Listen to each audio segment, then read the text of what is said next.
Humor and games don't always go hand in hand, but in this new Nintendo Switch exclusive, comedy works better than ever. But this isn't the game's only strength. My name is Catalina, and I'll tell you about this and much more in our video review for Paper Mario: The Origami King. Most of the time I spent playing Paper Mario: The Origami King, a big smile ran across my face. I even laughed out loud a few times. Humor is rare in video games. A witty line at the right time, and that sense of timing in a game that progresses as we touch each button. Thinking about this is an absolute triumph and is surely one of the strengths of the legendary series' new installment created by Intelligent Systems. The narrative has always been a distinctive feature of the Paper Mario series. This reaches a climax with the Origami King. As usual, everything starts when Mario and Luigi are called by Princess Peach, this time to an origami fair. Surprise strikes the brothers when they arrive at the castle. No Toads to be seen. The city appears deserted. We find ourselves inside a castle with a shady version of Peach, who instead of having the typical paper figure shape, is folded up like an origami. Turns out that King Ollie is trying to fold the entire Mushroom Kingdom to dominate it and turn it into a massive army. Peach may just be one of his first victims, but she's certainly not the last. This is the turning point that disrupts the class system of the Mario universe. The conflict between the characters, both the good guys and the villains, is suddenly put on hold and is replaced by an even greater threat, and so they decide to cooperate. Paper Mario: The Origami King shows us the B-side, or the behind the scenes, and depicts what these characters would look like in their ordinary lives. One of the first gags in the game revolves around a Goomba, who is dying to meet Mario and express his admiration. But his dreams are crushed when he is turned into an origami. The moment when he runs into the plumber, even under the spell, is truly priceless. In its more than 25 hours of duration, we'll be treated to a series of jokes, nods, gags, and, of course, hilarious situations. Sharp, satirical comments about the strange logic of Mario's traditional rules, and even moments when the fourth wall crumbles down to allow us to reflect upon our daily life. The universe of this game lives and breathes a deep love for the franchise, and if you're at least slightly interested in these characters and their story, then you're in for some truly astounding moments in front of the screen. The color of the papers also helps a lot. This is a long game. The 6 worlds are completely different, yet similar in that they're made with cardboard and paper. There's no denying that there are many visual tricks inspired in the brilliant Tearaway and Media Molecule. Still, the Origami King has some extremely high points from a technical and artistic development perspective. Each world has a wide array of locations filled with details that will take your breath away. Secrets to be found, a great deal of exploration and diversity. There are even 2 semi-open worlds, including a nod to the great Wind Waker, that provide a remarkable sense of adventure to the experience. The friendly characters are easily identified by their paper silhouette. The enemies, on the other hand, are recognized for their origami creases and the irregularity of the papier-mâché. Oh, and the music. The soundtrack is simply exceptional, executed with real instruments that accompany each moment in the adventure, including medleys and remixed classical melodies, well, like the ones in the underground levels. Everything is one of a kind. Joystick in hand, however, the experience begins to go in a different, not so accomplished direction.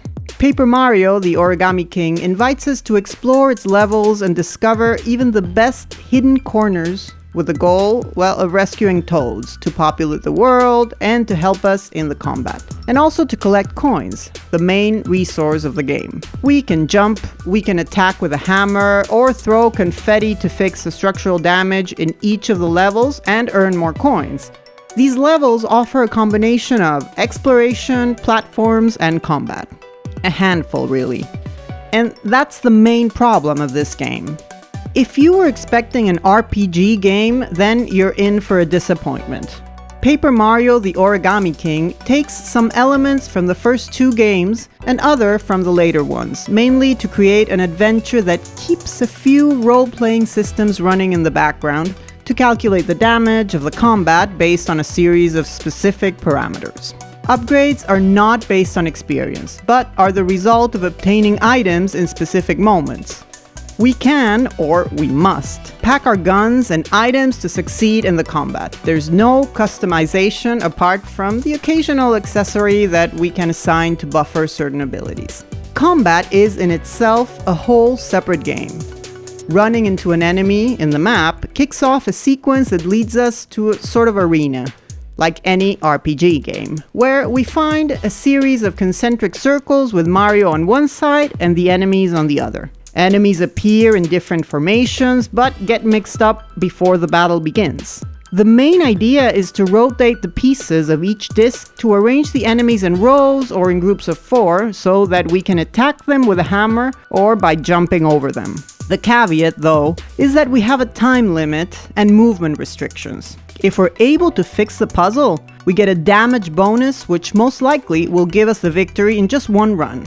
Now, if we don't, however, we'll be exposed to the onslaught of the enemies who usually outnumber us and will most likely finish us off during their shift.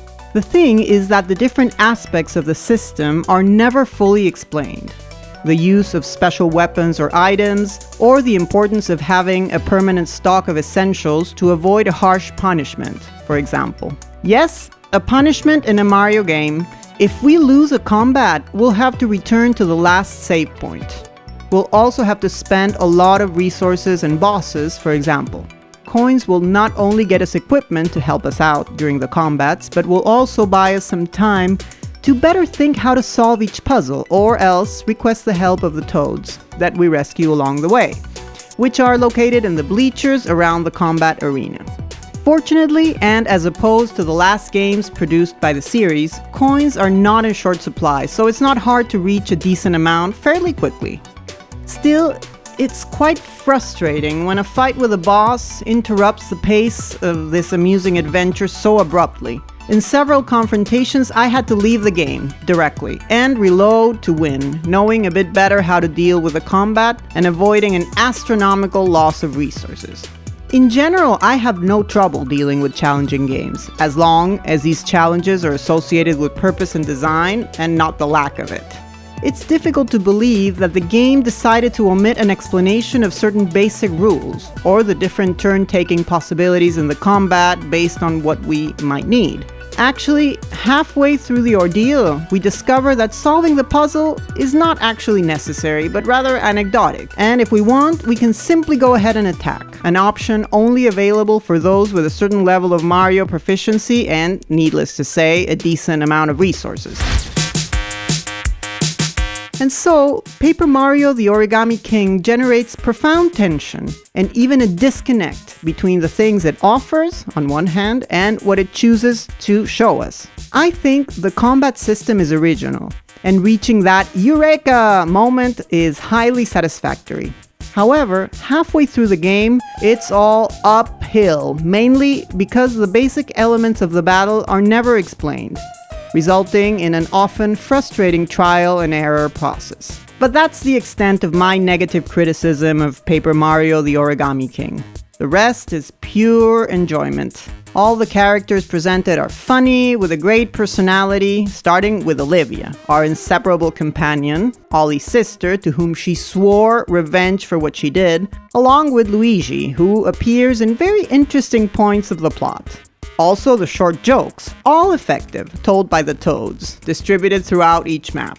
Visually, it leaves us with beautiful sights, and the music is as catchy as you can imagine. Paper Mario: The Origami King is made with care and a lot of love. Its creators obviously know the universe to the tiniest detail, and adore it as much as we do. It's a shame that they failed to provide such a fundamental piece of information, because part of this incredible trip is spent fighting against the forces of origami and papier-mâché. And despite these difficulty peaks, the bosses have a very smart design and show visually astounding sequences, some with memorable musical numbers. There's so much to adore in the new Paper Mario that it's difficult not to recommend it, in spite of its imperfections.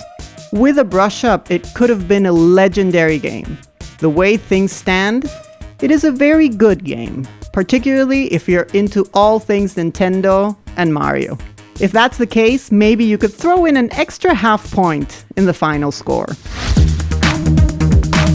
For all we've said so far, we give Paper Mario the Origami King an 8.5. Although the combat system is its main weakness, it isn't annoying enough to stop us from recommending the game because of its enormous adventure, sense of humor, great fan service and story, which is not found all that often in the Mario universe. If you enjoyed the video, give it a thumbs up, subscribe to our channel, and don't forget to turn on notifications. Follow us on social media and visit www.malditosnerds.com to stay up to date with the latest video games news. Thanks for joining us, and see you next time.